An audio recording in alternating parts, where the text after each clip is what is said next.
Remember, I am not recording the vision of a madman. The sun does not more certainly shine in the heavens than that which I now affirm is true. Some miracle might have produced it, yet the stages of the discovery were distinct and probable. After days and nights of incredible labor and fatigue, I succeeded in discovering the cause of generation and life. Nay, more, I became myself capable of bestowing animation upon lifeless matter. Ah, wouldn't that be nice? Wouldn't that be nice? Hello, everybody. Welcome once again to Scribble, Scribble, Scribble, where we are designing a book of Frankenstein, an illustrated book of Frankenstein, even. I am your layout designer, Chris. We've also got our graphic illustrator, Jared. Jared, me.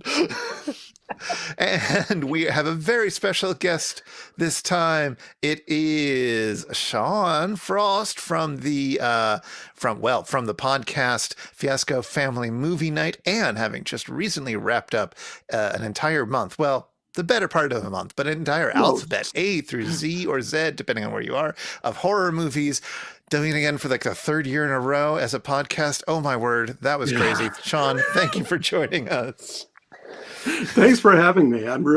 This is the hubris, indeed. Yes, HubrisWeen, if I forgot to name it, that is the show. We're here to do some Frankenstein. Sean, I assume you have done the homework and read Frankenstein before? I have read Frankenstein before. Excellent. And would you say it's your favorite book? It's one of them, actually. All right. It's really, really good. Okay. When I got way into horror, I read that and Dracula, and I was like, Frankenstein's where it's at. Yeah. What's your favorite thing about good old Frankenstein? The novel. The novel. Let's start with the novel. There's so much. Frankenstein's such a, like, reading the book after seeing all of the media representations, reading the book, like, the part that I really, really loved was the part where he's relating his own story, where the monster's relating his own story. And he's talking about watching a family from the outside and learning how to be human and learning how the things that humans know. And as a sort of perennial outsider myself, I really kind of keyed into that. Yeah. Did you also learn about being human by creepily staring at a family in a cottage? I mean, my lawyer says I should not answer that directly, but there are definitely parts of my past that involved just watching people like this going, is that how? Huh. And that's funny. Like okay. Mikey points out that Dracula is lots of fun and has a lot going on, but Frankenstein is next level. I haven't read Dracula, so I can't speak to that. It's a I don't think it's as good as Frankenstein, but yeah, it is fun to read. I did learn recently that Dracula has a mustache. Yeah. Yes. David, hello. Hello. Oh, we need to have David on at some point on our show. Horror novelist David Demchuk, fantastic work. And just a lovely person. What was I going to say? We should show you what we've done so far, because I'm not sure if you've seen the previous bits. So Jared, if you'd like to load up the cover that we have so far, and then whatever the illustration we had yesterday was. So got the cover up. So here we go. There's a cover. Oh, neat. And if you want to zoom in on some of that so that we can see all the details. Yes, let's zoom in on the viscera. Yes. Oh, wow. That's grotesque. Yeah. So this is the idea for the cover. That's sort of laying on top of it.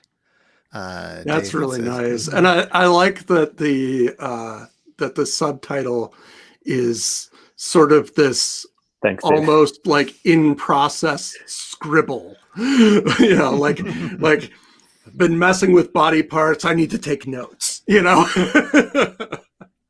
Yeah. This is something that I forgot to tweak over the past week, but it's been kind of a week, so I'm not too hard on myself about this.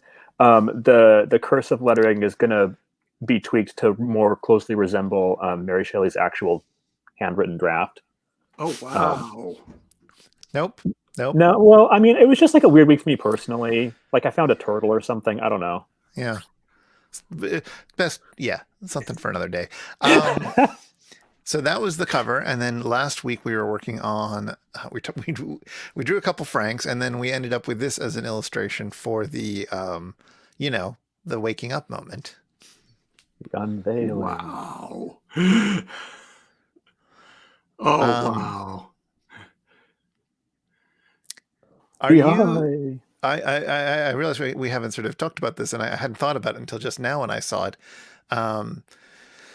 So you're not thinking full bleed, or are you thinking full bleed, or are you thinking with the frame? I'm thinking with the frame.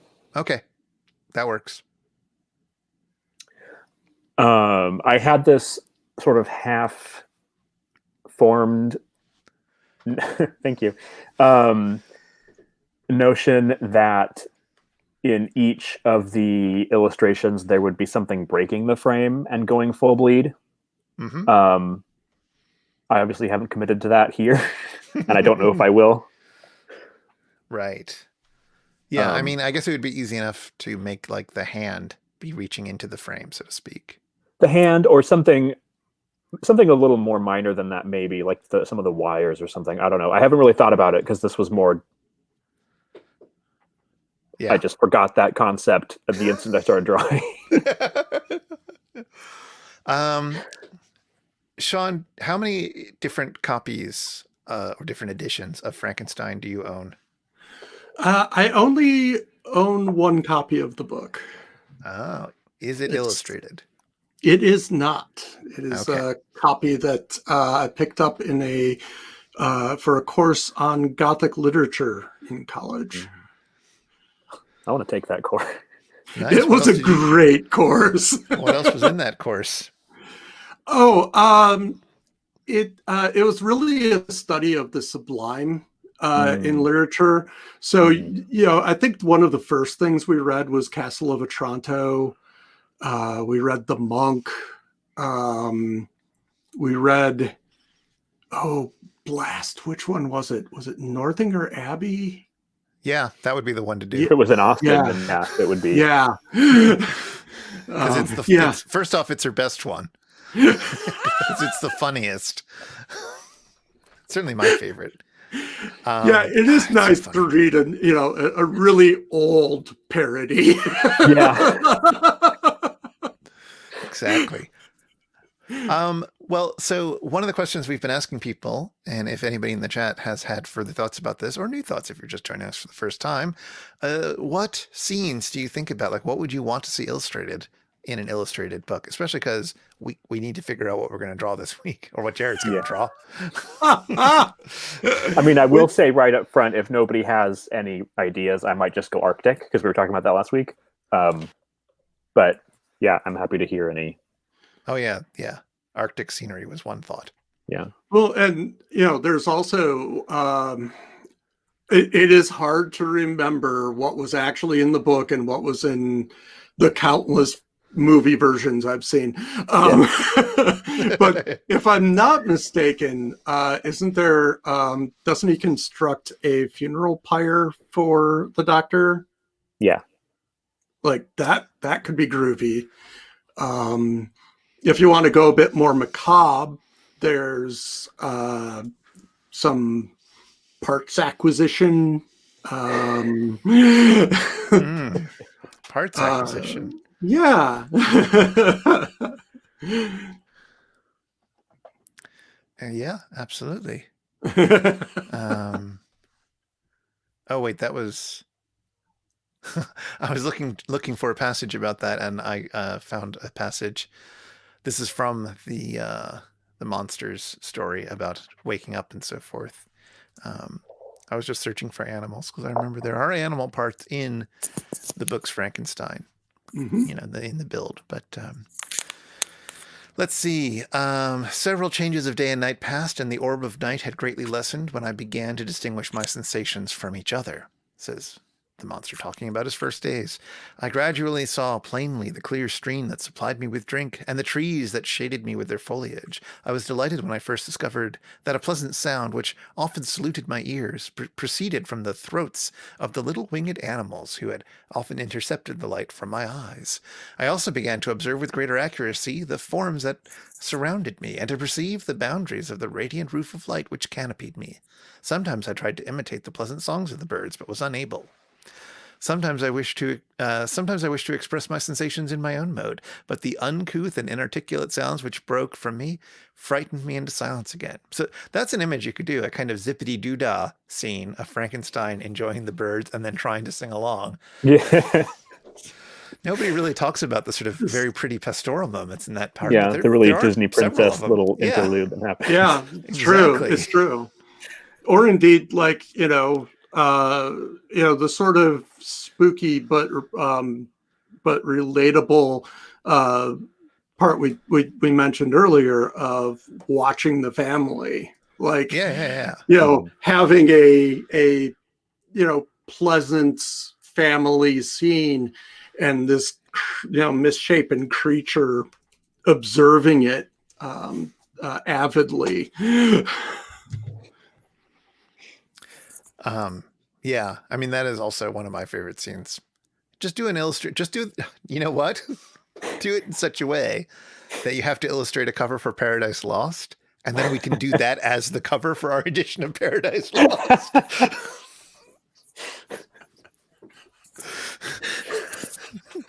Maybe. All right, we should set Jared to work. Yeah. Yes. I do like the funeral pyre idea.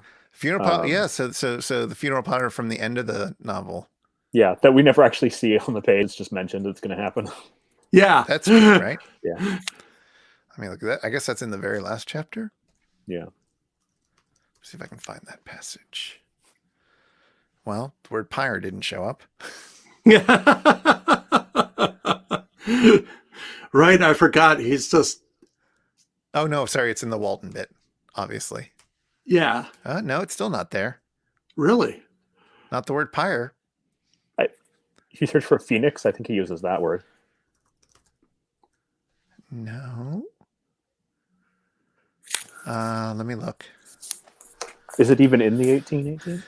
Maybe not.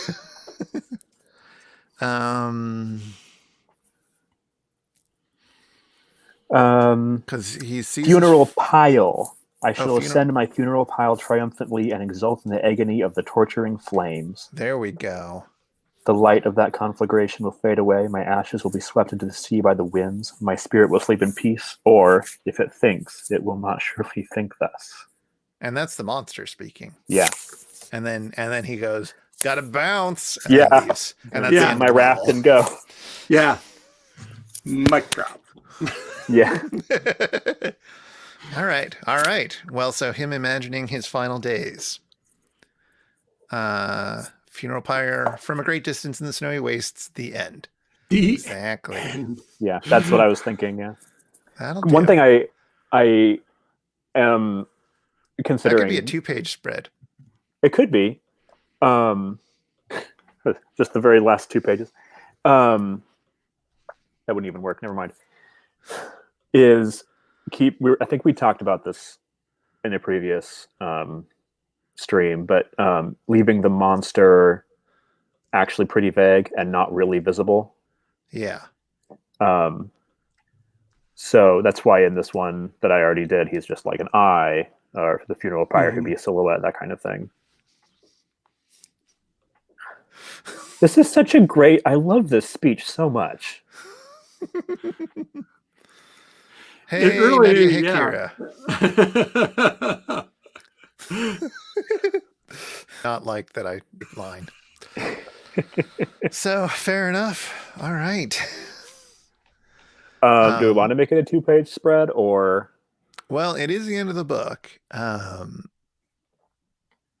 Also, you had been thinking, or we talked about the possibility of having different art styles for the different parts. And is this going to be in Walton's art style, in Victor's art style, or in the monster's art style? Oh, interesting. You see what I mean? All of them together, but we don't know what they all are. So yes. Exactly.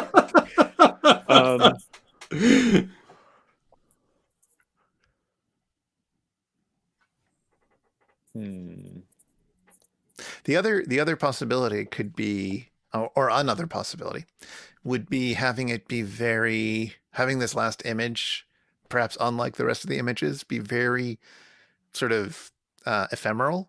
Yeah. If you see what I mean, like barely a few lines on the page doing it, because this is, it's off in the distance, but it's also, hardly there.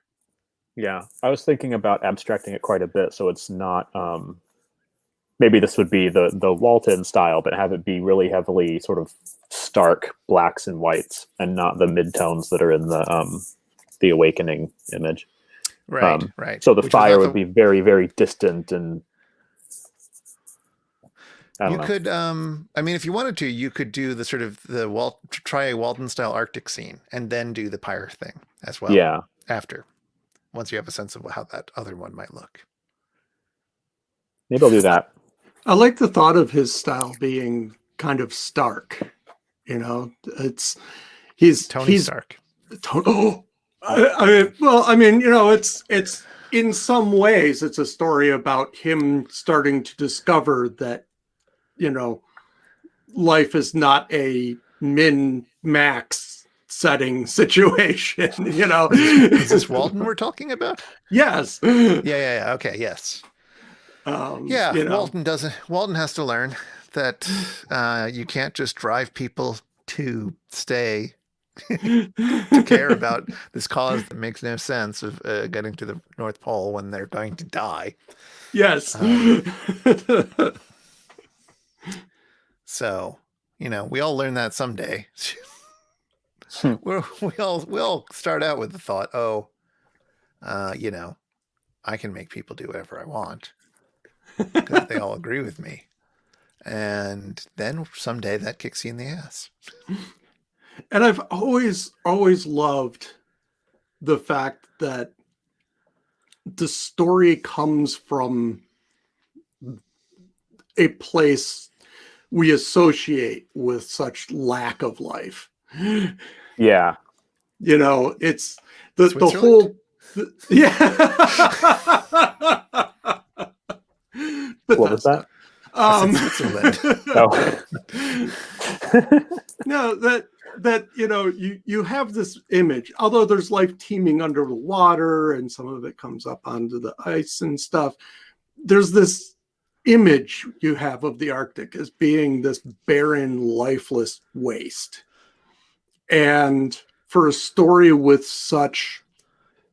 that involves such issues of creation and life and, oh my God, the melodrama, to be sourced from a tale told in this setting.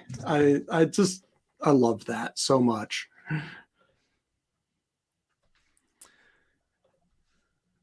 Indeed. In the chat, there's been some discussion of how people want to die, or rather, not how they want to die, what they want to have happen to their bodies after they're dying. Make me into a Frankenstein. There you go. That's one option. I have no useful parts. There's also that. Make me into a Frankenstein, but use other people's parts and come up with a better version of me. Kira wants a funeral pyre, so that's good. Mikey would like to be left in the woods for animals to eat, and says, as a meat eater, it feels fair.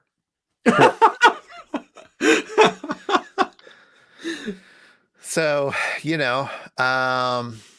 I would like to just sort of disappear like in a video game. Just And Just then pop and then drop some loot. Yeah. yeah, I'd happy to leave some Yeah. loot behind, or maybe like a +1 snark pill or something. But Where'd that rifle come from? Weird. oh yes, Mikey reminds us of a catering show moment. For those of you who don't know, the fantastic YouTube series, The Catering Show, 2 Australian women comedians. But anyways, I want to be buried. What, like alive? Yeah. I forgot about that.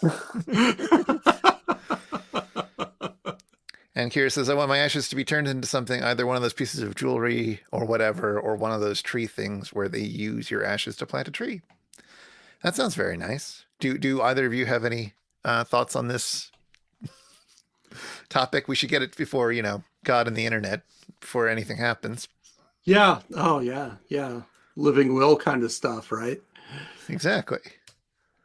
I don't know. I'm thinking maybe, maybe put in the fire, crackle, crackle, and put in an That's urn chitlins. with the rest of the animals in the house.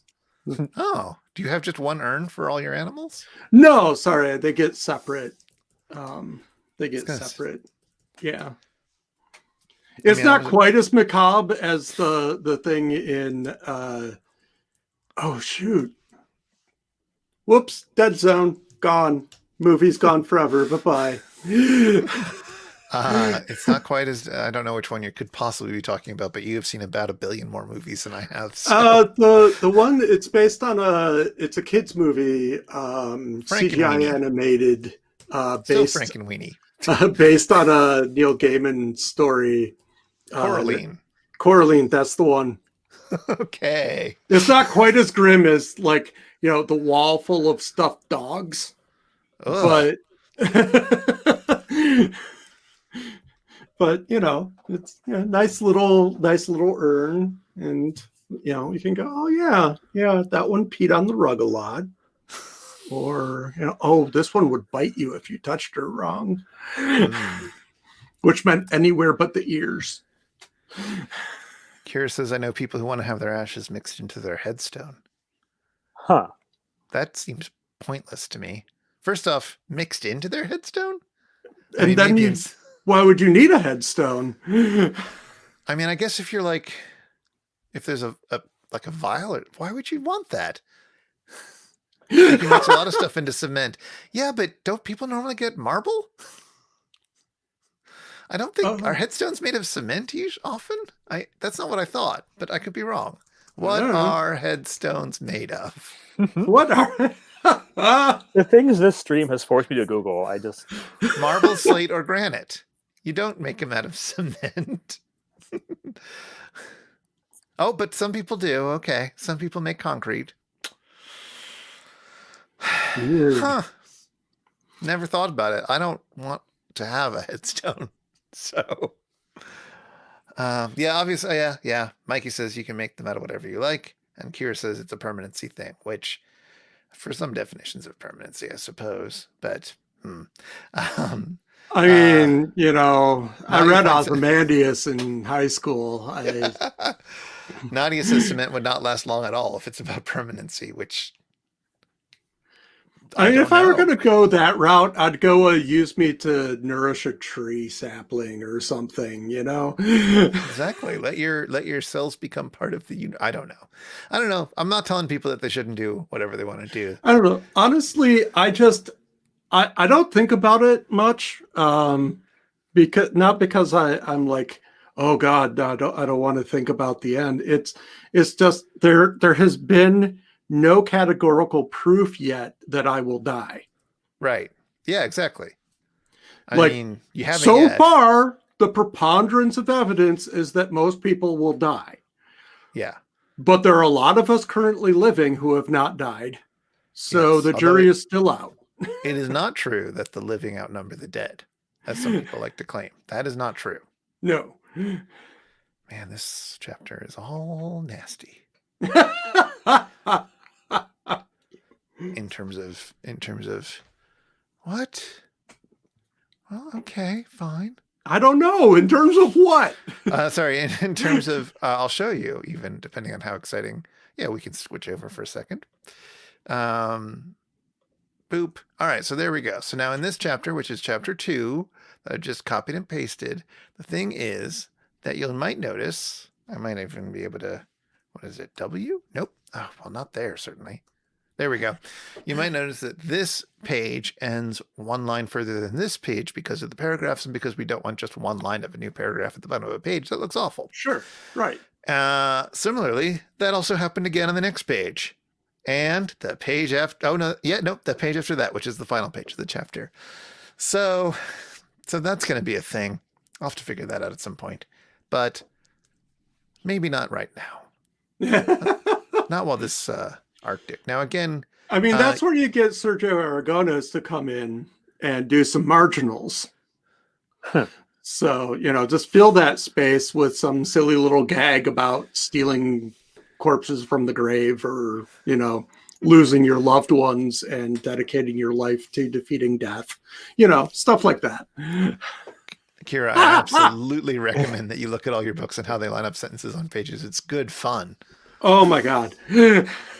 Now, Jared, Yeah. you once again have strayed into color. This is just a sketch. Okay. Because I use blue to Yes. sketch things out. But it's getting very, pretty. Yeah, And I'm it's trying to Arctic. ignore that it's pretty right now so that I can actually focus on what I'm trying to do rather than what I now want to do. Hey, oh, you have saved. Oh, good for you. I have actually saved this time. Just got to look up some reference photos. Of ice. Just look into your whiskey. So Sean, you have, as I think I cut you off from saying earlier, you have seen many film versions of Frankenstein. So many.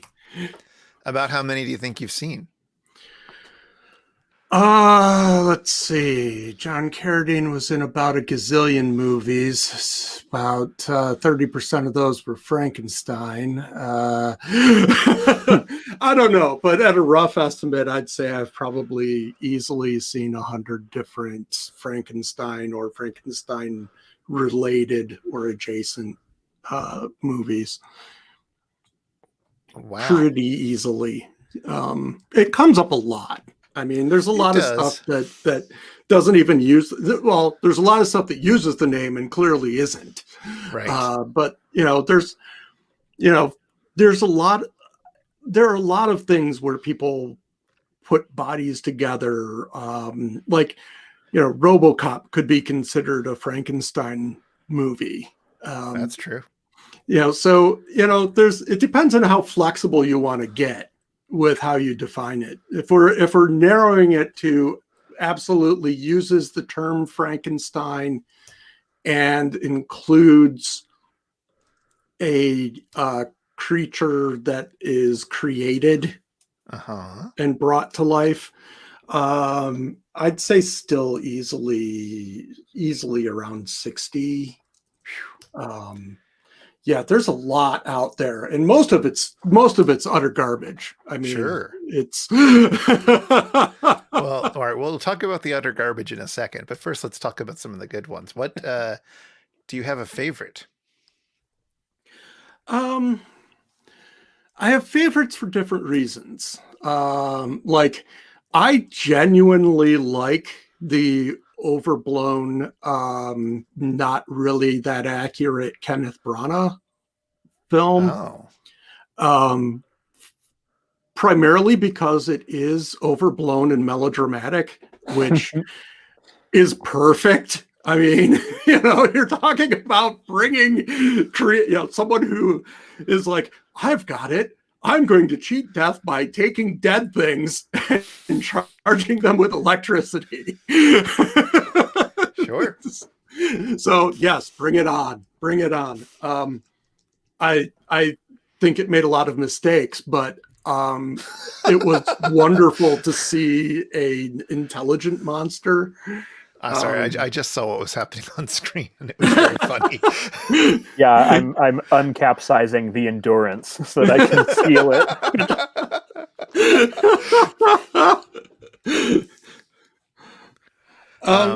I quite like. Yes, yeah, it really is. Is that the one that we talked about when we talked with Sarah on the Spouter Inn? There was one particularly weird, not technically or whatever, a Frankenstein that we brought up. I don't remember that being it, but I can't remember what it was now. It's been a long time. It has been a little bit. Weenie. That's the only one I remember was Frankenweenie. Terminator was the one we talked about. Terminator, yes. But I think we did mention Blade Runner because, Mikey loves Blade Runner, is always going to bring it up. So. But I do love Bride of Frankenstein. Yeah. Oh yeah, that one's. I mean, of the two classics, obviously that one is that one's fantastic. I mean, I do like. I have a great fondness and appreciation for pretty much the whole Universal early talkie horror slate. Mm-hmm. And that includes Frankenstein. I've come to actually really like Dracula. Like watching that one with restored soundtrack makes all the difference. There's actually a lot of good stuff going on. But Bride is just like, they start to stray away from the story and they stray into Crazy Town. Sure. And Dr. Pretorius. Oh my God, he's so great. It's like, whereas you made them large, I made them small. And you're like, that doesn't make any, okay. Like, literally made them large so that he could, sew things together properly. But okay, you do you, Pretorius. That's wild. But as I keep finding out, there are all sorts of random people who have uncredited roles in Bride of Frankenstein who went on to become much bigger, including, for a hot frame or two, Billy Barty, who was one of the creations in a jar in that movie, but got cut except for one little scene. And then somewhere in one of the crowd scenes is John Carradine. Oh, yeah. Like, okay, sure. Who wasn't in that movie at this point? Right? And of course, the much reviled Una O'Connor, who I think is a treasure. As the bride, right? No, as... Is she that old peasant lady who's always... she's always shrieking, yes. I love her. She's amazing. Una O'Connor is the best. And like, to everyone who hates her, she was brought in to do a thing, and she did it. She sure did. Oh, I loved her. That was such a delightful part. One of them, I'm going to forget the name because it's got too many of them, and I can't, like, the bits and pieces of the various titles are jumbling in my brain, so I can't quite remember it accurately. But there's one that Paul Naschy was in that was sort of a Spanish version of like a House of Frankenstein kind of film. It's sort of, okay, imagine Plan 9 from Outer Space mixed with one of those let's get all the Universal monsters together films. Like one of the destroy all monsters kind of things? Sort of like that for the Tohoverse, but this is more specifically like you've got the plot of the movie is that you have aliens who come to Earth and they want to use monsters, and I forget why, because it doesn't matter whether they're trying to warn us or conquer us or whatever. But, so they get a vampire. Paul Naschy is a werewolf. And the sleepiest looking Frankenstein's monster I've ever seen. And he's adorable. He's so I was trying to just quickly look this up, and there's a movie called El Aullido del Diablo from 1988. You know this one? Maybe. The Howl of the Devil. That's what it translates to. Howl of the Devil sounds familiar. And the description is Paul Naschy, Mm-hmm. who I've never heard of before today, plays several roles in this film about a nowhere actor who likes to pick up prostitutes and play sex games. His nephew resides with him and is lost in a fantasy world of his own. And it would appear that he plays several. He's listed as playing. I think he plays the uncle and the nephew. I'm not quite sure. Probably 2 people with the same last name. And he's playing Frankenstein's monster and Mr. Hyde and Phantom of the Opera and Valdemar Daninsky the werewolf and, and Quasimodo and the devil. Okay, I have not seen this one, and I must, because it sounds very you. I am so obsessed with Paul Naschy. It's not even funny. He's like a slightly less pudgy John Belushi sex machine. What? These words don't mean what you think they do. Clearly. Apparently he was like a wrestler or something. So he's got this I used to be fit body. Oh yeah. And he made a ton of horror movies, and they vary in quality. About 2,000% of them are one version or other of Walensky, the werewolf. Yeah. He often plays his own ancestor. There's one where the werewolf has to fight a ninja. There's one where he fights a yeti, but only after defeating cave vampires. I don't know. Sure. He's great. I love Naschy. So you said that he looked like a Belushi, which I totally see. Although I thought he looked more like a sort of suave Latin. Oh God, his name just immediately escaped me. I had it there. Yep, I hate that. Stupid brains. stupid brains. He looked like a sexy suave decidedly more Latino Joe Don Baker. Okay, I can see that too. Yeah, this was in his trimmer phase. Like, sure. I mean, that's what, you specifically asked Wikipedia to put up the photo of you in your trimmer phase. He looks fine. He's fantastic. Oh God. Yeah. I'm sure. All right. God, now I'm really embarrassed I don't remember the name of that one. Well, it does seem like he's done a billion of them. Yeah, it's really hard to narrow down.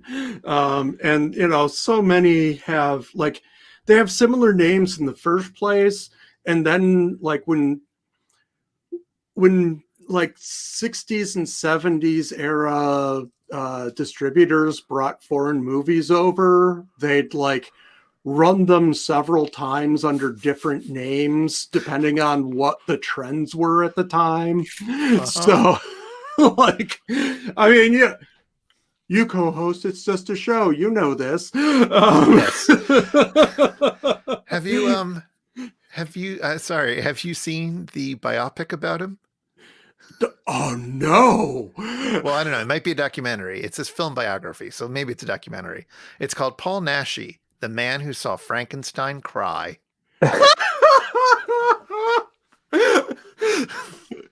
Okay, I need to see that.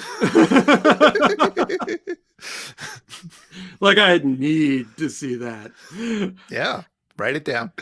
Yeah, I mean, he made so many movies. It's impossible as an American fan to get them all. Yeah, this might make you. You might need to learn Spanish for this one. That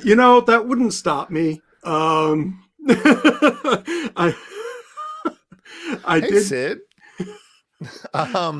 Welcome to our the art stream, where I'm not feeling too arty right now. Jared is, but we are in the middle of designing and illustrating a book, a print edition of Frankenstein, Mary Shelley's Frankenstein. So we're making some Arctic scenes right now, and we're talking about weird movies that are based on Frankenstein. Because why wouldn't you? I So there you mean, go. I don't know Sean, if have you you've read. seen the version of Frankenstein that just came out a few years ago with John Huston and what's her face from The Matrix? I have not. Is that good? I am slowly turning into an evangelist for it. So yes. Ooh. It's interesting. I don't know if it's good, but it's a very interesting take on it. Hey, that, that's really all you need. Yeah, well, like it's set in like point. 2015, so the monster is actually 3D printed out of like flesh somehow. Oh, okay, cool. So Sid of Sid's Grids crossword puzzle fame has apparently never noticed Mikey's avatar before.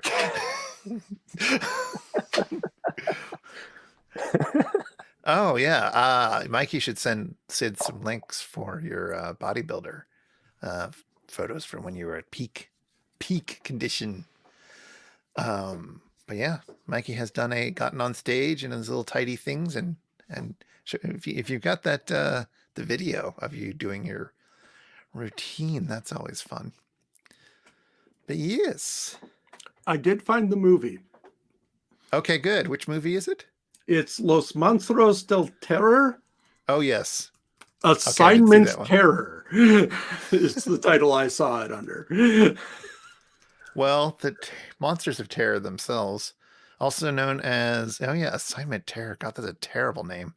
And it's a good poster, of course. Let me. Ferdinando Marolo was poster. Frankenstein's monster, I and I picked the wrong think window, I that's why. have that as, at least for a while, I had that as my Slack avatar. Oh, there you go. Because it's just so darn cute. Oh, that's amazing. What is happening with her hips? I mean, that is a torso. She's not managing to show off her ass as well as her cleave, like in the superhero style. But that is clearly two different people Frankenstein together to form a sexy running lady. Yes. Yeah. Someone had different pictures, and it was just like, Yeah. Well, I mean, that's what you can do with art. Michael Rennie is in this turkey. Oh, no. Poor I knew somebody Rennie. named Craig Hill, but he changed his name to spell it without the I in the first part. Because he's a poet, and that's what poets do, is change their name to Crag Hill. I mean, if you're going to change your name. Yeah. Well, Sid reports that Mikey is testing his Kinsey scale score.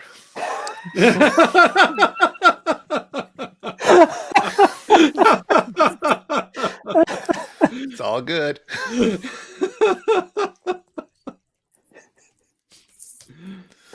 I laughed so hard I started drawing on the wrong layer. Oh, sure, that's the excuse. It's true. It's true, though.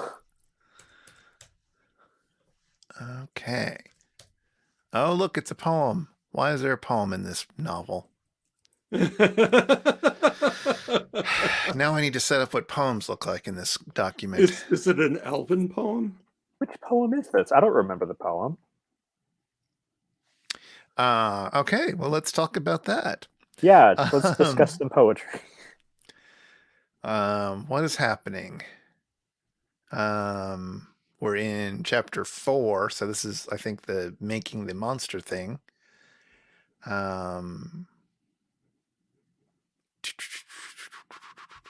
Yeah, he's already decided it's a catastrophe. And so he runs off. He he sleeps. He thinks he sees Elizabeth. Has a bad dream about it. Passed the night wretchedly. Blah blah blah. Morning. Blah blah blah. Sees the Church of Ingolstadt, where he's from, I guess, or where he lives. I forget. That's where he's going to school, in Ingolstadt, right? And I continued walking in this manner for some time, says Victor, endeavoring by bodily exercise to ease the load that weighed upon my mind. I traversed the streets without any clear conception of where I was or what I was doing. My heart palpitated in the sickness of fear, and I hurried on with irregular steps, not daring to look about me. And then, like one who on a lonely road doth walk in fear and dread, and having once turned round, walks on, and turns no more his head, because he knows a frightful fiend doth close behind him tread. And then there's an asterisk. So I need to look what that's about. And I don't see the answer here. Ruh-roh. Ruh-roh. Huh. Well, I'll need to figure that out. We got clouds now. Happy little clouds.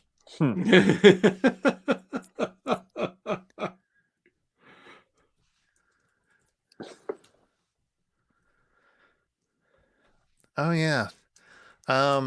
Does anybody have... So, maybe not, but we'll see. Does anybody have any thoughts about Clerval in this novel? The best friend. I always forget he exists. So that's my thought about him. Same. Yeah. I remember kind of hating him, but I don't remember why. So he's just there so the monster can murder him. Oh, that's like his entire... And you hear about him from Victor's viewpoint. Sure. And he was trying to talk sense to the madman. So, of course, he's annoying. He's annoying, but also Victor is in love with him. Yeah, that's what I seem to remember, that they were clearly going to bang. Yeah, and we don't know that they didn't. Indeed. Indeed, there are many things that are not... Sid is still stalking Mikey's Adonis portfolio, as he calls it. Which is great. I keep telling Mikey that he needs to set up a stream where he does workouts, but not in an OnlyFans kind of way. In a more informative sort of...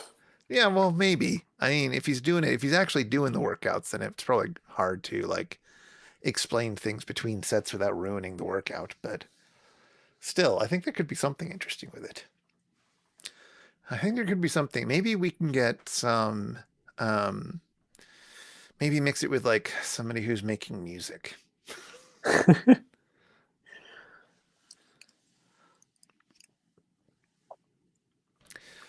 What were we going to say? What was I saying?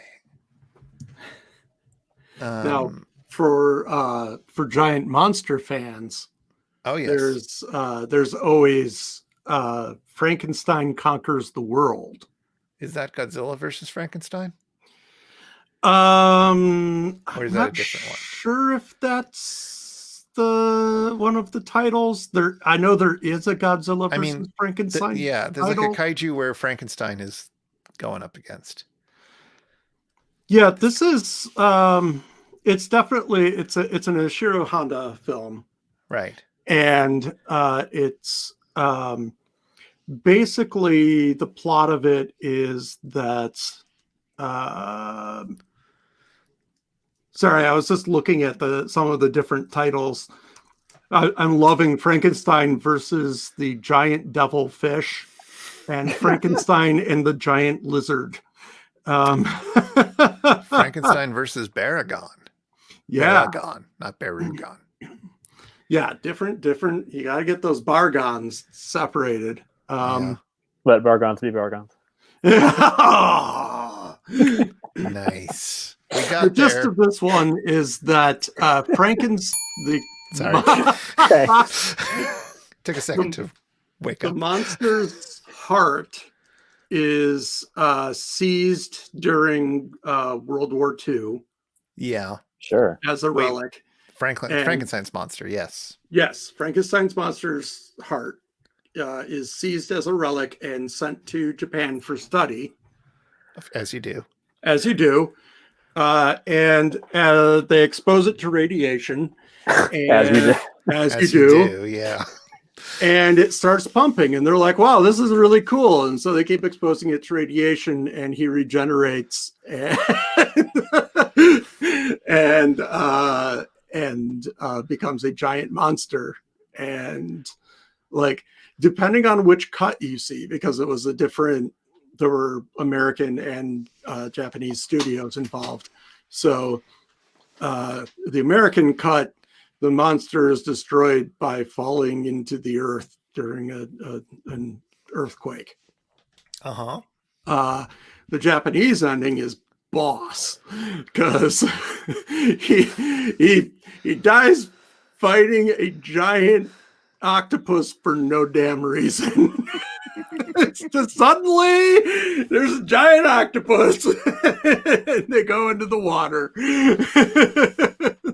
It's like, yes, this is the Frankenstein content I am here for. Yes.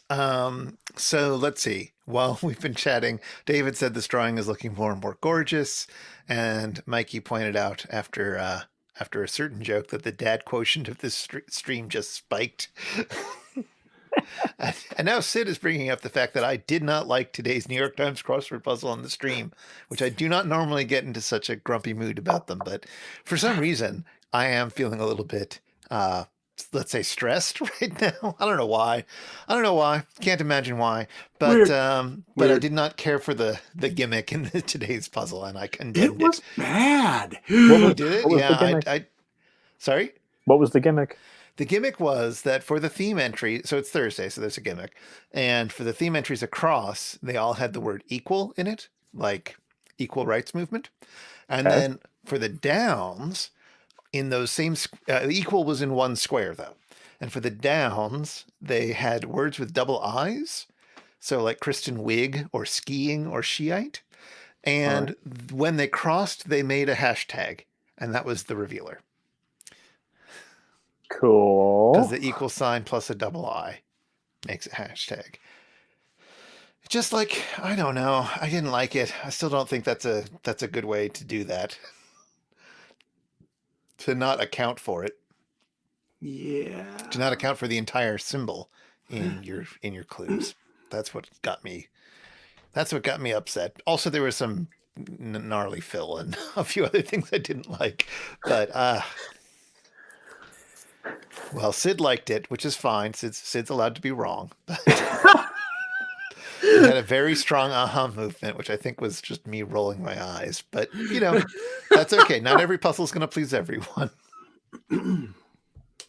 See, I didn't even get that. Like, I got the clue that spelled out hashtag, and I was like, what do you mean hashtag? Because it was accepting double I's for me. Right. So I even thought that it was like, what, you're supposed to look at the double I's sideways and it's an equals?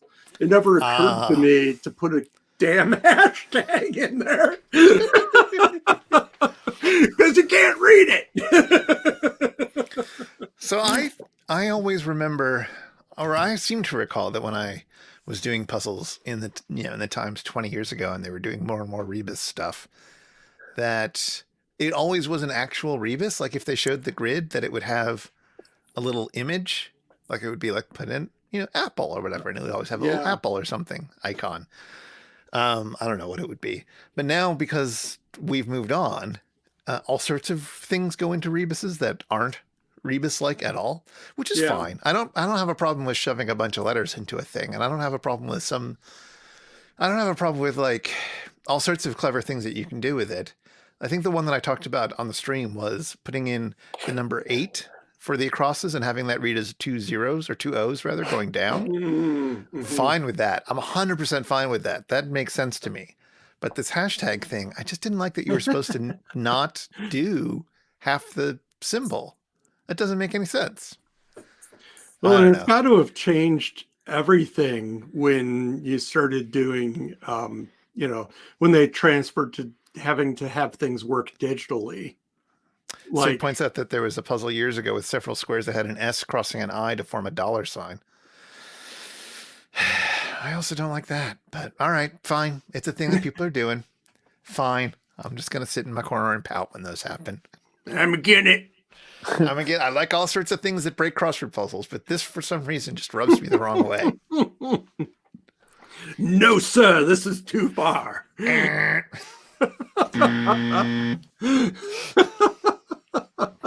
Exactly. Feisty today. I don't know why. I don't know what could be causing me to feel extra prickly about the world.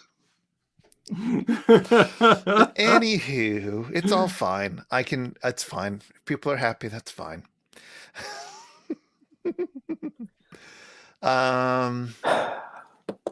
What are you thinking, Jared?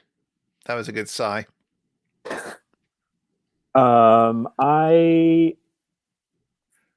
I could go on adding little lines and things, but I think I'm pretty much done with this.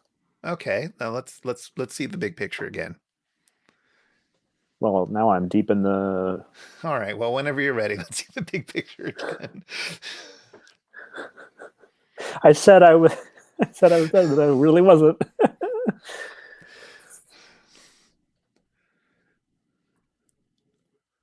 I just really like adding little fiddly things, apparently.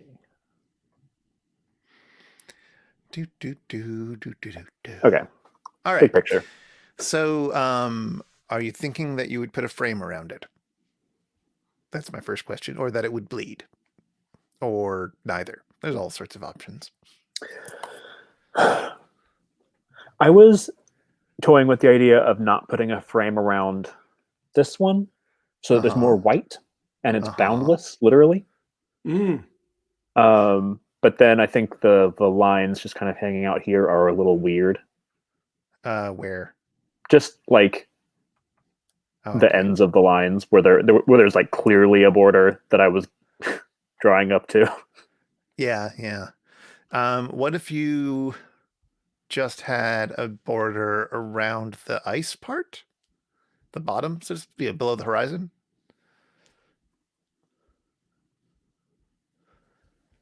Let's try that. That's all I'm suggesting, is trying things.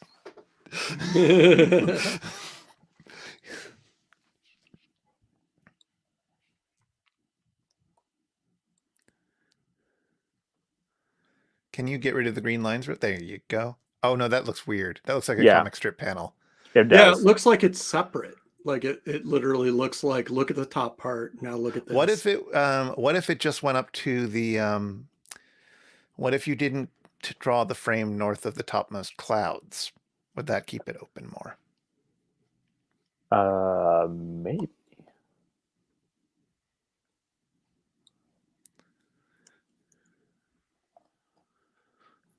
Oh, interesting. Huh. That looks kind of fanciful. Huh. What if you added one more cloud bit in the north? Just like, what? Well, yeah, exactly like exactly that. like that. Or yeah, just one little kindergartner seagull. Yeah. No, I meant with the frame. Oh, I know. Oh, okay. I didn't like how heavy it was. Fair. I think that's. I don't think I disagree.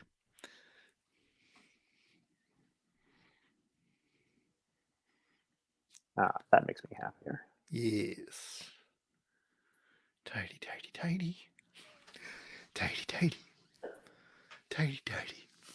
So like, but nice. Like up here. I was thinking closer in, like peeking behind those other clouds, the frame clouds, so to speak, to make it look less like a frame and more like clouds. Is what I'm saying. Off my smoothing. Why did it do that? Okay. Like connected or hanging out? More or less like that. Maybe, yeah. No, I don't know what I'm thinking now, but just, yeah, I was thinking sort of like the other, like those lighter clouds underneath the frame line, but just because now the frame just looks like a curved frame and not as clouds, but I wanted it to look like a curved frame and clouds, is what I was thinking. If you see what I mean. Um, hmm.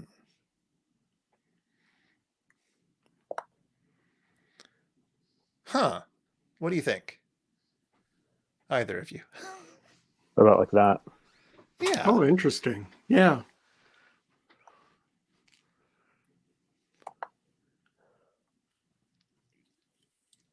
Okay. Like that, or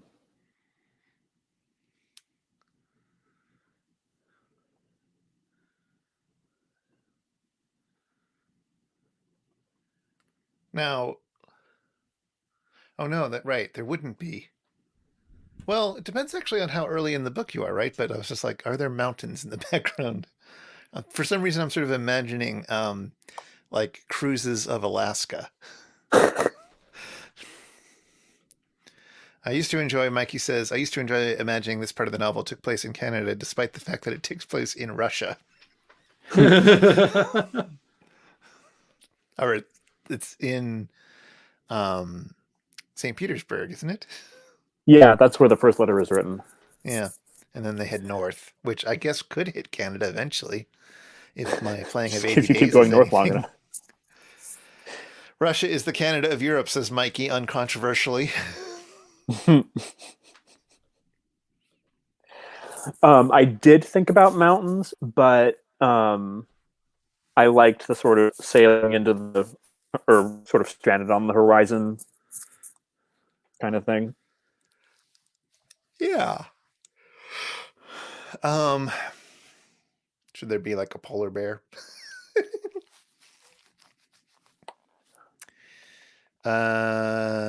Sid investigated getting Canadian citizenship earlier this year. It's certainly you do not automatically get it by marrying a Canadian. I can tell you that much. I am about in a position where I can start applying for Canadian citizenship, though, because I've been a permanent resident for several years now. And so once I have a spoon again, I shall do that. But unless something new has happened, since Mariposa County allegedly put forward some more results, nope, no news. So we'll see. It's not necessarily the easiest thing to do, and it takes a long time. But, you know, I think collecting as many passports, as many citizenships as possible is good. Mikey says, little known trivia, you need to present a spoon to the Queen when you apply for Canadian citizenship. I have not decided which spoon to give her. Either an oyster spoon or a commemorative spoon of south of the border in North Carolina or South Carolina.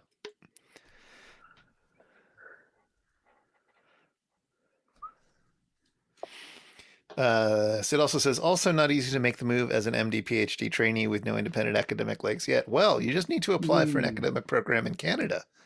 Then you can get your foot in the door.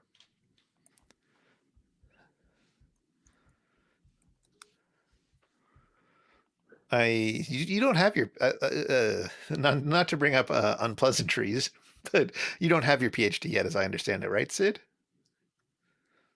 Or do you have it and are in that weird nether world of postdocs and such? I have no idea where you are in your program.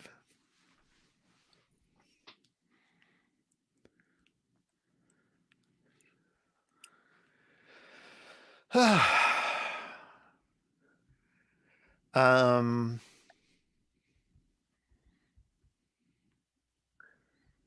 hmm.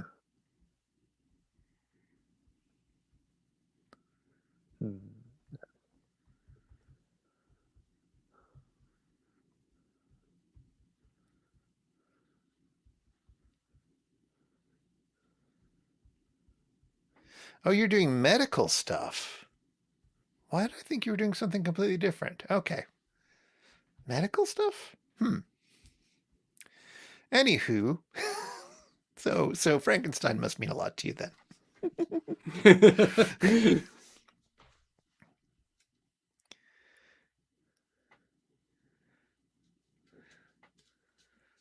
Okay, it's complicated. It always is in academia. I'm happy to be out of that game. But I was in the humanities side, so there you go. I should do up another chapter, I suppose, but I feel like I need to. Well, I'm sort of okay with how this poetry nonsense looks right now, although I wish I knew what happened with that. Don't let me forget to figure out what happened with that asterisk.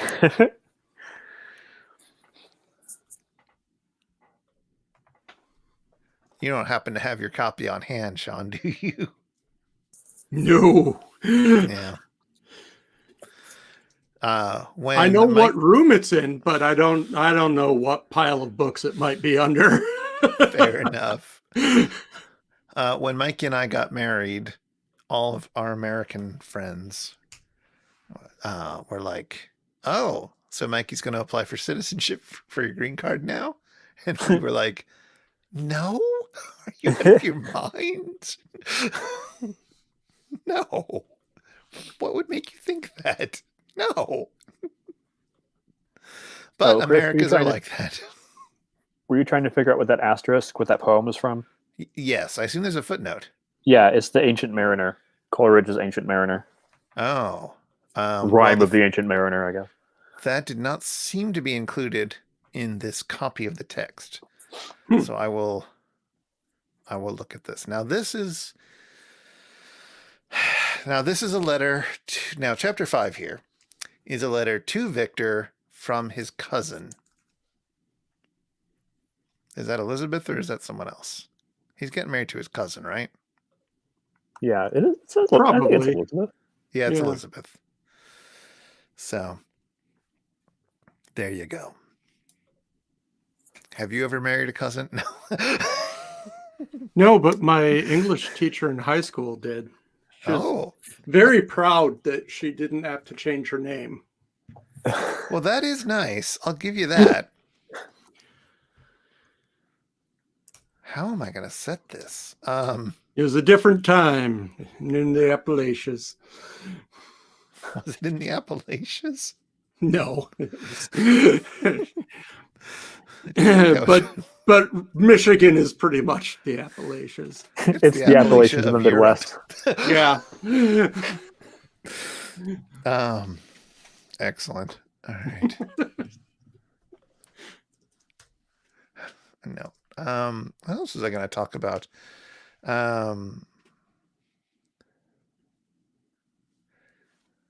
Sid says, same deal with my SO. People were asking Sid, when do you move back to the East Coast? And I was like, St. Louis is very nice for families. I've only been to the airport in St. Louis, so what do I know? I have a lot of friends when I lived in Portland, a lot of bandmates and such who were from St. Louis, and they were quite happy to be gone. Fair enough. That's a rigging endorsement, yeah. But they always every once in a while they would go back to visit family and such, as you do. And I was trying to get them to bring me back some Provel cheese, which only exists in St. Louis. I don't know if you've heard of this. No. It is a processed cheese that is made of cheddar, Swiss, and provolone, and it is on their pizzas, which, again, St. Louis is one of those places where they have a particular local style pizza, which, of course, I've never had. But anyway, basically, they would refuse to bring it back to me because, quote, that's disgusting. So, I mean, it kind of sounds disgusting to me, but... Nadia pointed out, not sure why any Americans would find this bit of Canadian news interesting right now, but, quote, federal government is planning to bring in more than 1.2 million immigrants in the next 3 years. And then doesn't interest me at all. No.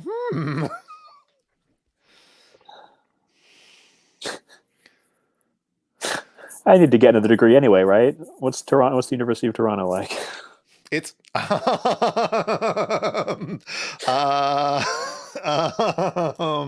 were you what were you thinking you would be getting your degree in? Oh, I mean, I'm partly kidding, but also I think I would like to get a degree in art history. Mikey says,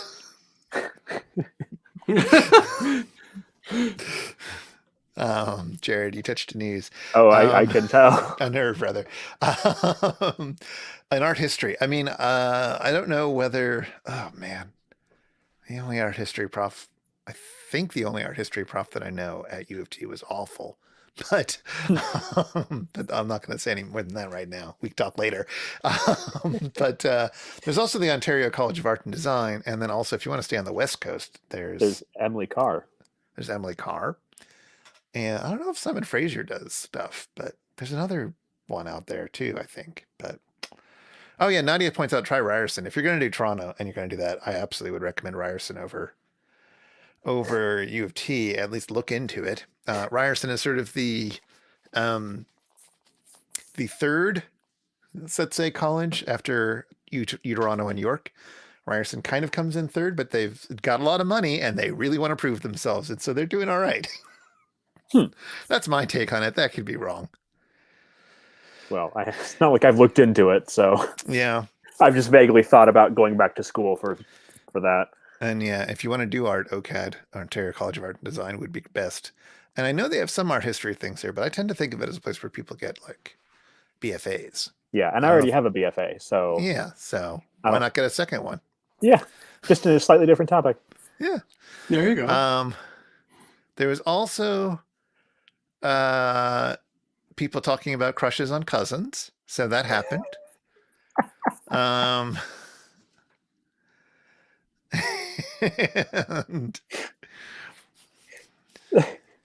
my sister, this is not one who is watching the stream, I'm sure. When she was really young, she didn't really understand what cousins were.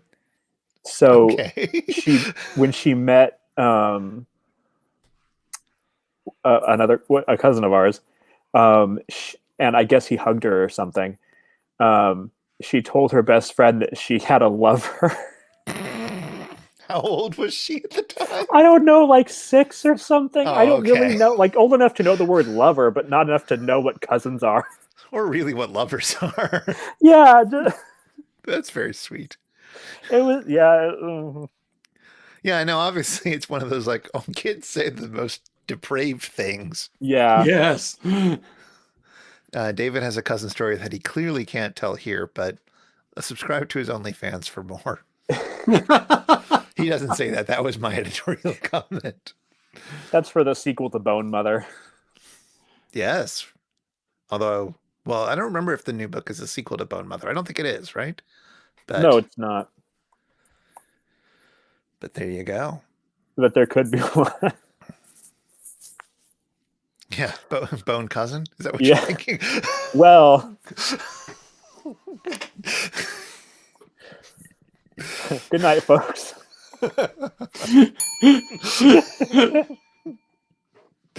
David says, pretty much, I think, meaning the OnlyFans comment, and David then says, no, not a sequel. And there's lots of lulls. Sid says, when I was 5, there was a girl in my kindergarten class who, quote, claimed me as her, quote, husband, and nobody could do anything because her father was my dad's boss at work. Oh, God. Oh, no. Coercion. Wow. That's not right. Wow. See, kids are nasty. So how many illustrations are you roughly planning to do for this? Yes. Okay. That is a good question, and we definitely have an answer that we have talked about beforehand and will reveal now. I mean, there are stretch goals. Yeah. Thank you, everybody, for following and subscribing to our Twitch.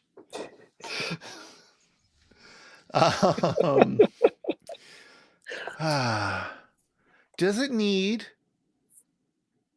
darkness on the top of the image? I don't know. Like, so this isn't terribly dramatic, let's say. It's very serene, which might be a perfectly fine way to... I don't know what you're going for. I don't know what you're thinking in terms of I was not going for drama exactly. I was going for nothing happening. Because they're becalmed for this part of the book. That's true. Yeah.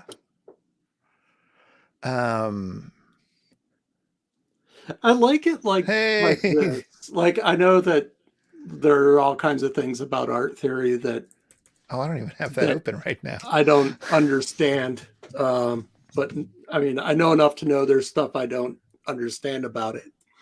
But I like that the way it is right now, the ship, even though open sea is a good thing, because the water is dark, it looks like the ship, it looks foreboding. The ship is heading into danger visually.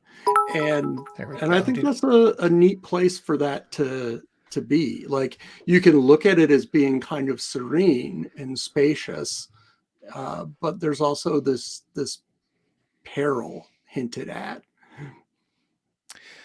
So first off, thank you, Sid, for the bits. And did you all just hear that little noise that I made? Yeah. Okay, good.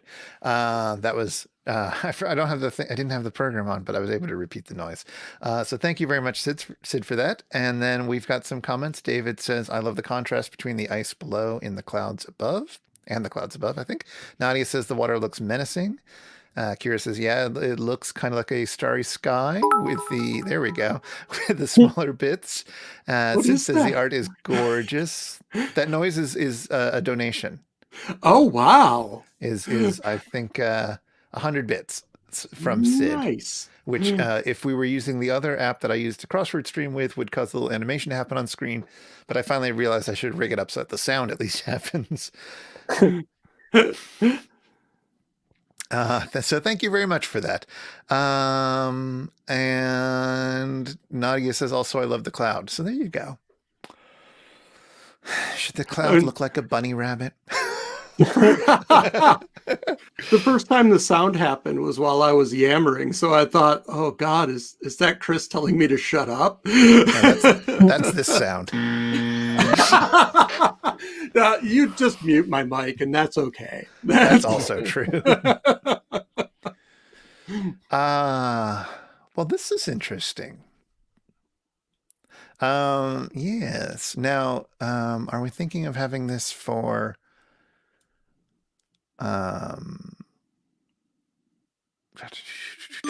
whoa, what was that? Oh, hey. Wow. All right. Tier 1 subs to everyone. Thank you very much, Sid. Mikey just got a tier 1 sub for it. My other account got a tier 1 sub, and Jack AT. I don't know. I can never remember how they pronounce their name, but Jack also got one. So thank you very much for that.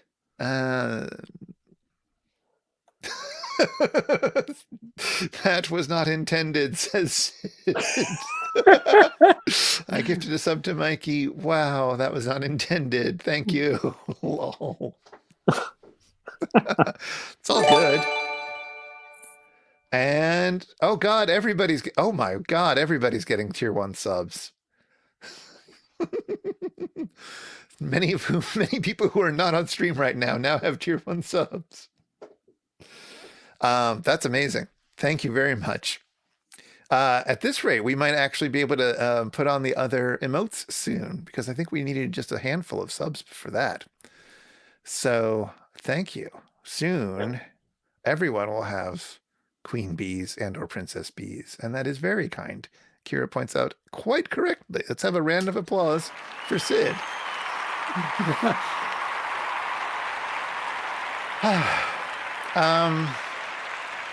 So now that you've done this, do you want to, as sort of the opening illustration, although I don't know where exactly, not the frontispiece, I suppose, but the opening illustration, or it could be the frontispiece. This could be a really interesting frontispiece type illustration too. Do you want to work a little bit on the closing one, which is sort of similarly icy, but with a pyre instead of a ship, perhaps? Yes. Is this double page, or is this going to be a single? 'Tis up to you. We could probably have it be either way, but I kind of like the idea of having a double page image, although it could be very, again, if we're doing it. Thank you for following, David. If we do it as a two pager, then it can be very sort of spare, and we could have it. If it's very spare and it's a two pager, that's easier to do in certain ways, because if the lines don't necessarily have to connect super well across the galley, that could be good. What I was thinking for, I don't know if this affects printing. It seems like it might. For the funeral pyre one, is a lot of black, like essentially the negative of this. Yeah, so that's fine. Because especially if we're doing this print on demand, we ain't paying more for all black. I have definitely done all black pages in books. As long as it doesn't screw up the, I don't know, anything. I think the only thing is that you always have the risk of all black potentially looking a little bit poor if there's a small printing error. Like a little streak of white going through the middle of it might. But I actually have never had a problem with that, really. And if that does happen on an individual print on demand copy, then people can ask for a fresh copy. That is a printer's error that is easily recognizable. So I think it's fine. But I think if you're doing all black, well, you tell me, but I would think full bleed. Yeah. And so especially if it's at the very end of the book, then you should have the galley. There won't be too deep of a galley where the glue is holding the pages together. So you will actually be able to see most of it. Like, you won't lose that much. So as long as the middle of it, so to speak, doesn't have anything interesting, which you wouldn't want to do for a galley, for a 2-page spread anyways. No. But I like that idea of a sort of meditative arts moment after the book is over, especially with that ending, where you can just sort of take a breather before finally closing the book. This seems like it would affect the size of the canvas. So you'd want to, if you're doing full bleed, you'll want to do, and if it's a 2-page spread, then it's going to be a sideways letter size, but then with an extra 1/8 of an inch on each edge. I can tell you exactly what that is if you need it. No, I just added an extra 1/8 of an inch to all dimensions. Okie doke.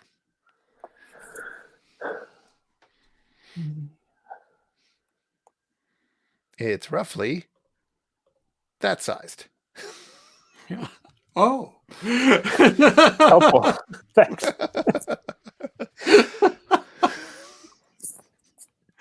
Now, do we want it so that when you, because I assume it would have, you turn the page, have the pyre on the, I can never remember directions, the right hand or the left hand? I also can't do directions. I always say I was... like, is it this hand or this hand? Which one? I would make the one that looks like an L. That's your left hand. Yeah. I can never remember absent that day in kindergarten, I think, so I never get that right. So I'm thinking if you look at it, there's going to be a little bit of thing, but... Both. Do the... Without turning your hand, if you can get an L out of it, it's your left hand. Yes, no, it's true. Oh, bonk, bonk, bonk. I think you'd want it to be on the right side. See, I was thinking that was my first instinct, but I was also like, then it's more of a reveal if it's on the left. So I didn't know if that was there's also a desired effect or not. Like, my instinct would have been on the right, so that don't make it worse. My instinct would be on the right, because your eye would like lead you over there, and then you're done with the book, and so it's kind of like a swoop, and you're out of the book. But on the other hand, if you put it on the left, then it lets you just sort of drift like the smoke out of the book. Yeah, you get some negative space. Yeah. So I don't know. It's Well, let's try it, and then you can canvas flip. that's cheating, Chris. Yes, all art is cheating. It really is. That is sort of what art, that puts the art in art. Speaking The of which, artifice? What? yeah, well, I mean, artifice is made by art, but that's what artifice, yeah, anyways. Speaking of which, Sean, Yeah. one thing that we've never talked about, something that I know you have a connection with, but I know nothing about, really, is that you've done comics. Indeed. Now, Uh, I believe you've done the writing rather than the illustrating of comics. But I could be Largely, wrong. yes. I did actually do a sort of off and on tried doing a comic strip that I drew. But it takes so long for me to draw really, really poorly that I sort of abandoned that. But yeah, started writing comics in early 2000s. Went to local shows and sold mini comics and got in with a bunch of people, and got really excited, and then had to buckle down and work for a living instead. So but we just recently started back in, so for the last couple of years we've been putting out about 3 issues a year of online only at Comixology, which is now owned by Amazon, which does mean that if you search Sean Frost in Amazon, you will find my comics probably. Sure. But they own everything, so it's fine. They own me. At a certain point. Now you have resolutely failed to tell us the name or anything about this comic, which is poor marketing. That's also why I stopped going to shows, because like I couldn't talk goodly, and Don't spend this. That wasn't a prompt for you to self-deface your. It See, was a prompt for I'm you. terrible at this. So what is the name of your comic? The name is Natalie Unseen, and it's about a changeling who, as an adult, looking for a PhD program, finds out that they're a changeling and the sort of problems and abilities that come along with that. So the first 6 issues story arc is almost done. We have the 6th issue to do yet, and that'll wrap up the sort of introduction to Natalie. The first issue, which you see parts of here, is we start right off telling you, look, she was a mouse princess, and because there are evil critters in the world, she gets exiled to Earth and raised as a human. And so yeah, it's a lot of fun. It's deeply rooted in the kinds of folk tale, fairy tale horror that I love. You get some nasty business a couple issues in, with deceptive beings trying to consume people. But you also get, like, someone who knows for their whole life that they don't fit in, and finding out not why they don't fit in, but that there is an honest reason that they're not they're not doing as well as they could. Yeah. Oh my. And finding a place to be, to work out how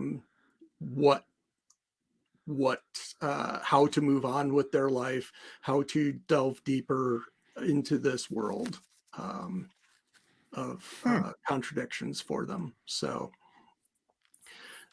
we're right now thinking about 4 story arcs, so it's not going to be a terribly long series, but it's a lot of fun to do. Excellent. And now that this horror show of a year is drawing to a close, maybe I'll be able to write the 6th issue.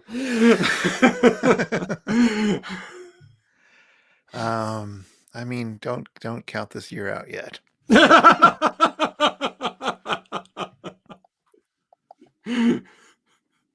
Well, I got the job stuff sorted out. This nonsense with the people next door is being shoved off until next fall. So there's really no point worrying about that anymore. Might as well write. Yeah. Indeed. Oh, that's a nice way of dealing with the ambiguity about the monster.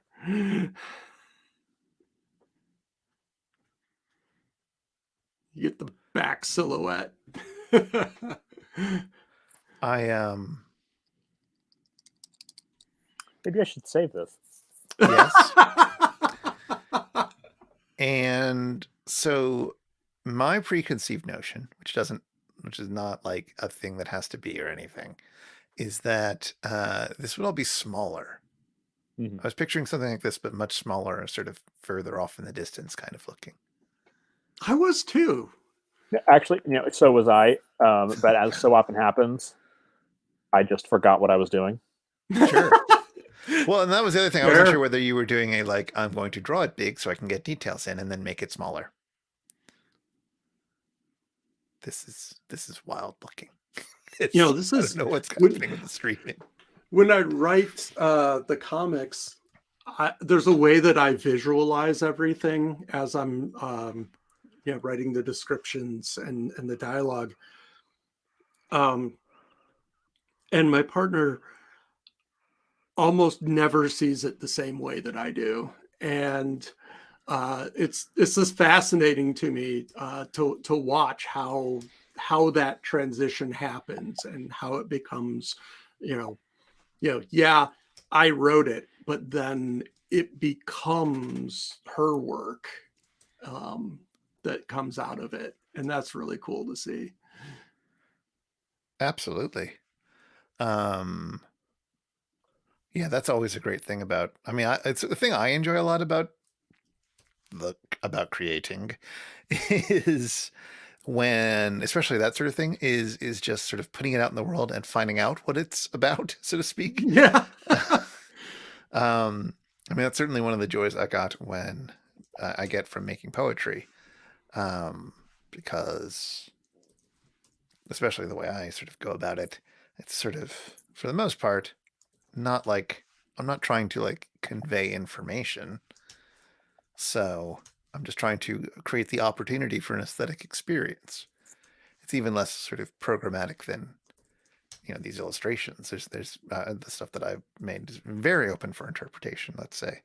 And that's great. And then it's just wild. Or when I was making music and just people would come up and say things to me about what the song meant. And I'd be like, huh, who knew?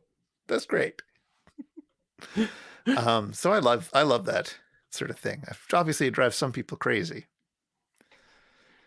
Oh yeah. But some people have very definite ideas of what they're creating, and that's cool, but you can't control how people perceive it. And if you're going to let that bother you, you're going to go nuts. Yes. That, and also, what was I going to say? It's also, it's obviously a bit different when it is actually trying to get information across. Mm-hmm. I certainly do not appreciate people who don't understand the podcast. Wait, how can you not understand?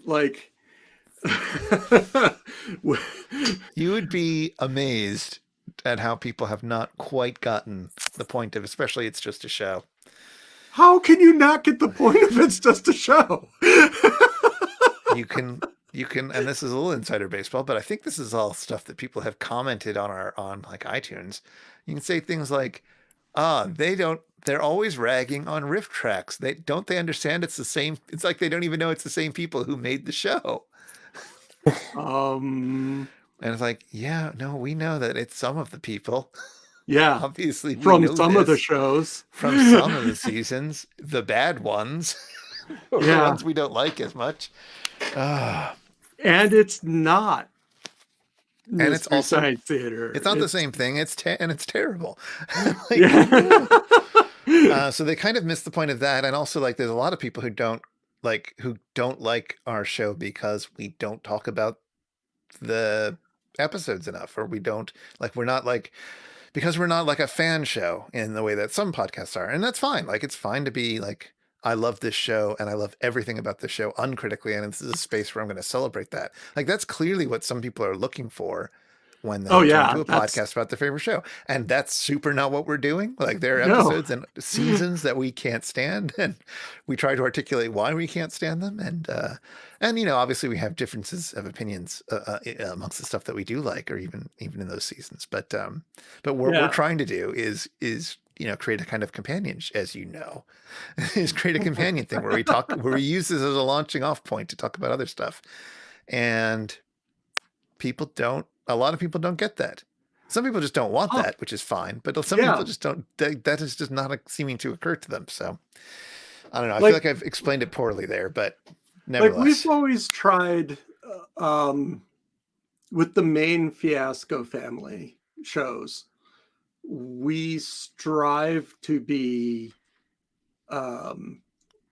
like we choose things that we want to talk up.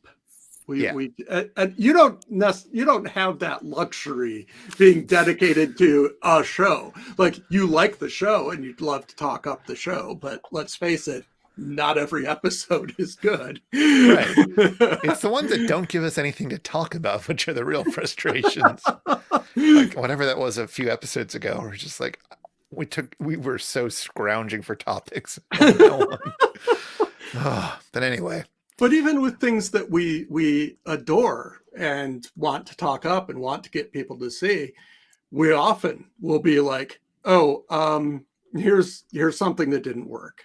I love this thing. However, yeah, exactly. There's been some good chat in the comments about Kira saying, I'm always in awe of creative folk. I get frustrated with trying to get the stuff in my head out in the world in a way that matches what's in my head. Oh God, yeah. Well, so this is the thing. Like I guess I sort of gave up on that real early in my creative process and became much more interested in getting stuff out in the world in order to find out what that stuff is, if that makes sense. Mm-hmm. So like here's a poetry example. One of my big poetry projects a long, long time ago, this is looking lovely.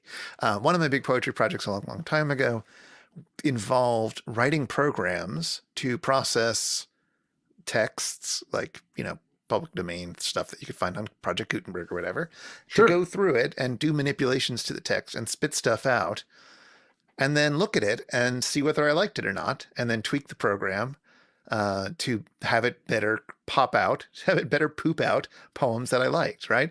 So this is like this kind of process where it's like, I'm not trying to, it's not like I have an image in my brain that I'm trying to get on the page. I'm just putting things on the page in such a way that I'm hoping that there will be something that comes out of it. Mm-hmm.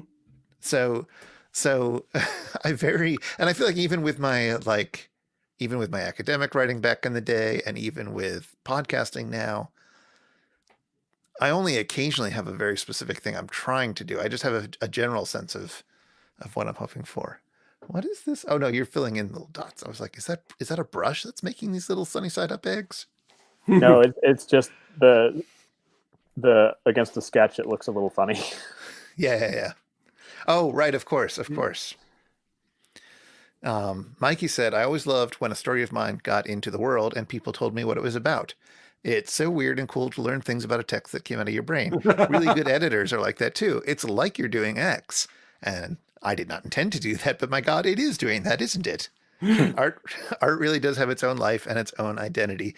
Some people, and then also says some people just want a fan cast that isn't critical, and that's fine, I guess, kind of boring, but whatever. Yeah, like it's not my thing. And Ooh. Ooh. Well, what does it look like without the sketch? Looks like this. Nice. Yeah, I used to, like, I spent 10 years writing the first 3 chapters of the Really? book because I would constantly rethink it and go back and perfect it. And like, that's no way to get something done. That's and no what, way to say goodbye. Oh, wait. and what really helped me get out of the mindset that things have to match my expectation for them was actually something from work, Oh. which was that I got involved in the agile programming community, Uh-huh. and part of that is, the sort of iterative approach of, well, start with something that functions, like, do something, then you can Right. react to it, then you can work with it. Like, do something, make mistakes faster was what we would say. Yes. Yeah.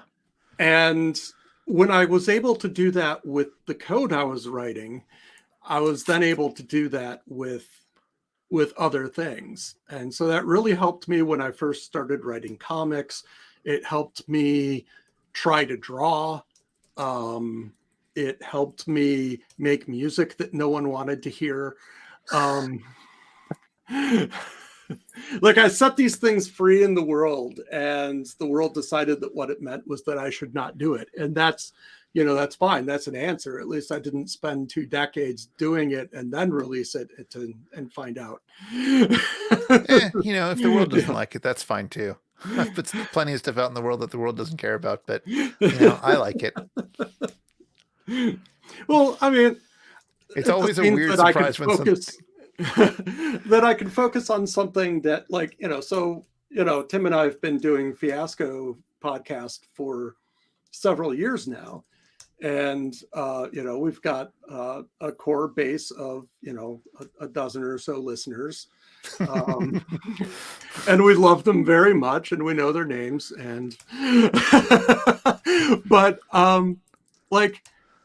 we enjoy doing it enough that, we don't need to get, accolades. Like, hell, we got to the point where we could, support hosting it on absurd hosting feed site, and that was cool. Yeah. And that was really all we needed. Whereas something that's more time intensive, like me spending an entire month's free time to draw one Sunday comic strip, right, that one person 5 months later might go, oh, that wasn't worth it. Yeah. Kira says, but this is why I knit and crochet, which is also true. There you that's go. Also a creative outlet. And I don't know whether there's a similar thing about knitting and crochet. Like, if you're knitting, I think of knitting and crocheting as thing. Well, here, all right. Sorry, I'm interrupting my brain thought again and again. My thought was, do people knit or crochet and just see what happens? I think you usually go in with a plan. But then I started thinking about cooking, and where you might, some people cook and just to see what will happen. So I have no idea if you can knit or crochet that way.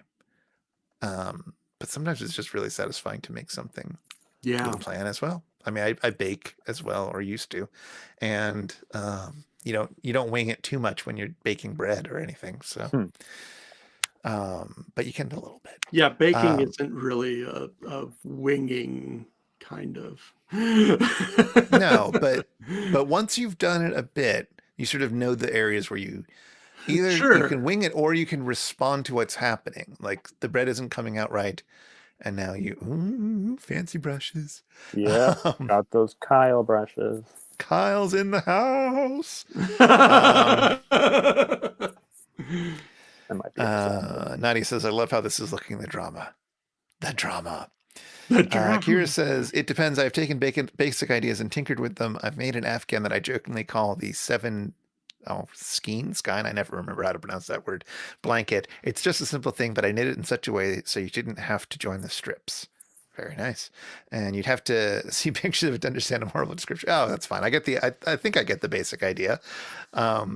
Mikey also said, Sean, I feel that I have been writing a fantasy novel about gay wizards in my brain for a decade, and I've done the first couple chapters like 5 times, and there are always different entry points, and none of them have stuck. And then says, if 5 people care about it, that's actually still a lot. Then it's like a personal gift. And then says, Jared, those flankers, that's the Newfoundland English word for floating sparks off a fire, look very fucking cool. Flankers. Nice. And Nadia says, what kind of tool are you using to do that painting with sparks thing? I am using a brush that comes with Photoshop. It was this really cool. This is kind of like a really nerdy thing, but there's this guy named Kyle. I think Kyle Webster. Everybody just calls him Kyle. I think it's Kyle Webster, but yeah, it's who just makes Kyle. Photoshop brushes. And has been doing it for decades. You've been doing it for so long, and you used to have to buy them specially, but he just made a deal with Adobe a few years ago, and now they just come with, a lot of them just come with Photoshop. Yeah. Nice. And this is one of them. It's the sort of like, when it's zoomed in, you kind of see it's like spatter. But they're all kinds. They do all sorts of weird, terrific stuff. There's like, there's ones that simulate charcoal or graphite or all kinds of things. They're really useful. Yeah. I see what little like digital drawing I do, I tend not to do in Photoshop. I tend to do it on the iPad in Procreate. And I don't know if I can shimmy my Kyle's brushes into that. Nutty says, that's super cool. You're making me want to learn Photoshop. Sure, do it. What else you got going on? Yeah, exactly. It's always good to have Photoshop under, like, you can do so much with Photoshop if you have just the basic stuff down. And also Photoshop is a program where everyone uses it wrong. So like, like in the sense that like everyone has an entirely different workflow, and there are all sorts of features that professional artists who use this on a daily basis have no idea exist in this program. So basically you just need to find like a few basic things, understand layers, understand masking, understand masking layers. Like if you know those 3 things, you pretty much can have a wild ball of that. Fuck, says Mikey. People. Tonight is bonfire night. Oh. Which it is. Remember, the 5th of November. I forgot about that. Yeah, oh, despite being told specifically not to remember it. I got to be in England for bonfire night. Oh. I think it was bonfire night. It was the right time of year anyway. Were they throwing wax figurines into a bonfire? No, it was so this was November 2017. And we went to Lewis, which is a city in England that, first of all, has its own currency. But second, they still have like the really traditional bonfire night thing with like effigies of the set on fire and everything. But they really go all out. There's different, what are they called? They're associations or societies or something that put together gigantic, not floats, but like there's this parade. I have video of it that I could put up somewhere. I don't know. But they pull out these political effigies, and there's a group of us Americans standing on the sidewalk, and they pull out this gigantic baby with Trump's head, and it's like, they're carrying it on a litter like a sacrificial victim, and they take it up to the street to like over by the castle where it's going to be blown up, and we were just like, yeah. It was great. That's fantastic. I just want to say that like I had originally envisioned this as a daylight scene with just a little wisp off in the distance, but I'm really loving how isolated but expansive this darkness is. It's, because you only have an idea of the terrain really close to the fire. It's just, this could be anywhere. It's everywhere. It's all encompassing. I love that. Yeah, so I obviously shrank it a lot from how it was originally, and I was going to keep shrinking it, but then this is going to be, half letter size, and if it gets too small, you can't see the monster. Yeah. So. Yeah. No, I think this looks great. I think this is exactly the right I like size. this a lot. Mikey says, we have bonfire night in Newfoundland too, but basically all we do is have nice bonfires. The understanding of Guy Fawkes is lost. So is the opposite page of the fire, like you turn the page and it's just going to be a blank page and the book cover, or what? So this is the 2-page spread that we're looking at right now. Yeah. And then after that, there'll be just a blank page, presumably. Or maybe it'll be an all black page. Who knows? Actually, we can't control that because of if we're doing a print on demand, because they might. I think they stick a page at the very end about the printing. As I recall, they put a little barcode type thing on the very last page, so we can't actually have a black. But that would be white anyways, because the inside of the cover is going to be white. If we use this publisher, which is certainly the cheapest way to do it. But maybe not the most savvy. You'll see. We'll see. I'm really looking forward to getting a copy of this. There you go. This is a really cool idea for merch. It's well, yeah. Well, we'll see. We'll see. We shall see. We have a few more minutes left to the stream. Any other thoughts about Frankenstein movies? Anything else you want to share, Sean, before we wrap up?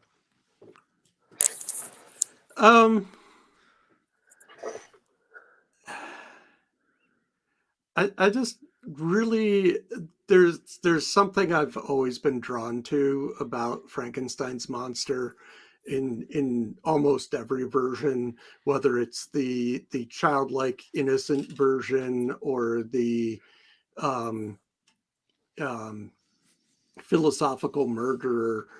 There's so much depth to the character in the book, and so much diversity in how he's used to express different things in movies.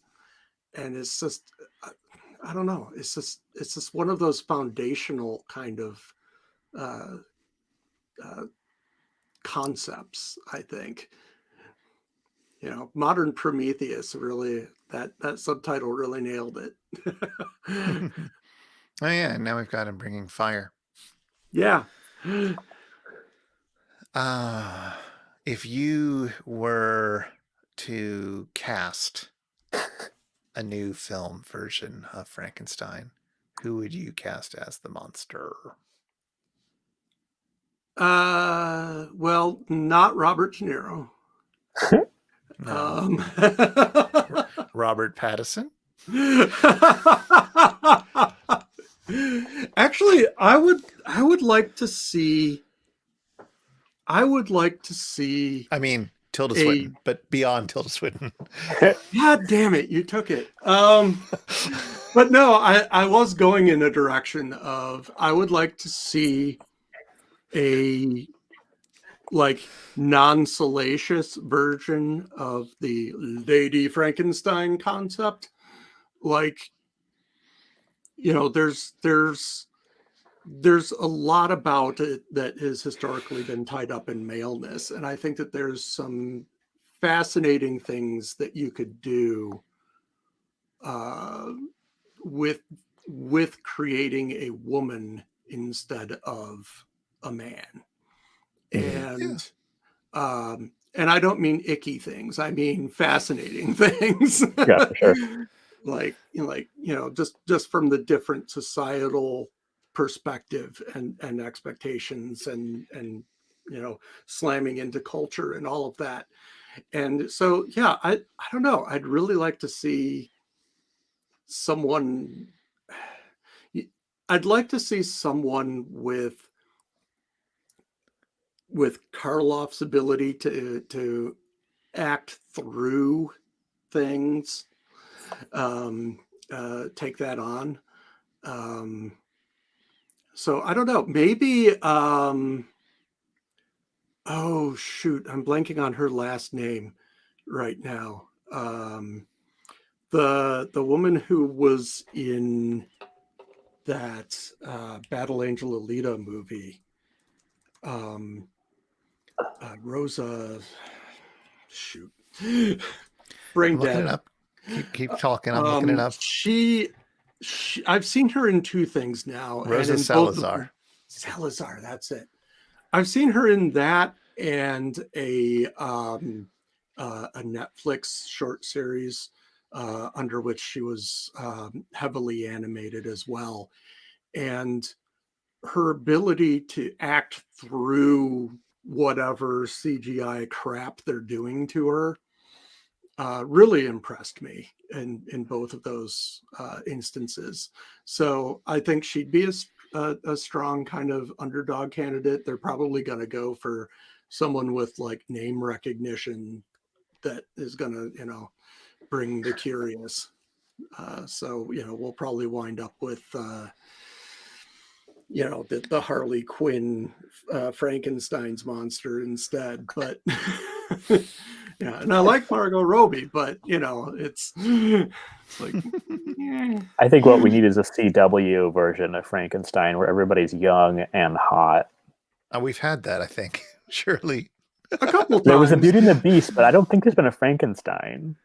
Well, as a TV show, I mean, I think there was one. Yeah. I think wasn't what's his toes dude we were talking about earlier. Paul Naschy, didn't he have a TV show that was the sexy adventures of Frankenstein? Everything Paul Naschy did was sexy, first of all. Sure.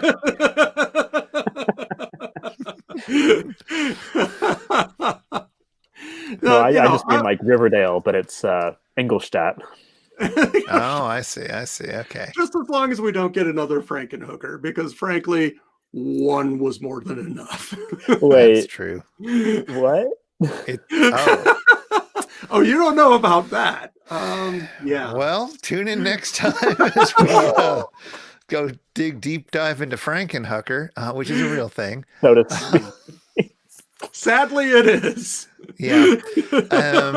Thank you, Sean, very much for joining. Everybody go, if you haven't listened to the Fiasco Family Movie Night or to HubrisWeen, if you want some Halloween movie recommendations, go check them out at megaphonic.fm.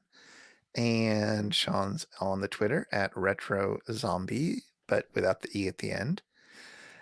And it's not just a silent E, it's gone. It's true. And frankly, you'll probably be able to see all or most of us tomorrow night when we play some sort of game. What game will it be? We'll find out. I have some ideas. But it may be in the Halloween spirit still. We will find out. Megaphonic Game Night tomorrow at 8 o'clock Eastern, 5 o'clock Pacific. I will be back doing Crosswords in the morning, as I always do, at 11 a.m. Eastern, some ungodly early hour. 8? Is that a time? 8 o'clock in the morning? I'm not sure. It's a myth. But we'll see. And yeah, we'll be back next week with more of this. And we will do some more illustrations. And I'll get to part 2 in my very lazy while chatting, copying and pasting into documents of Frankenstein. Goodbye, everybody. Bye. Bye.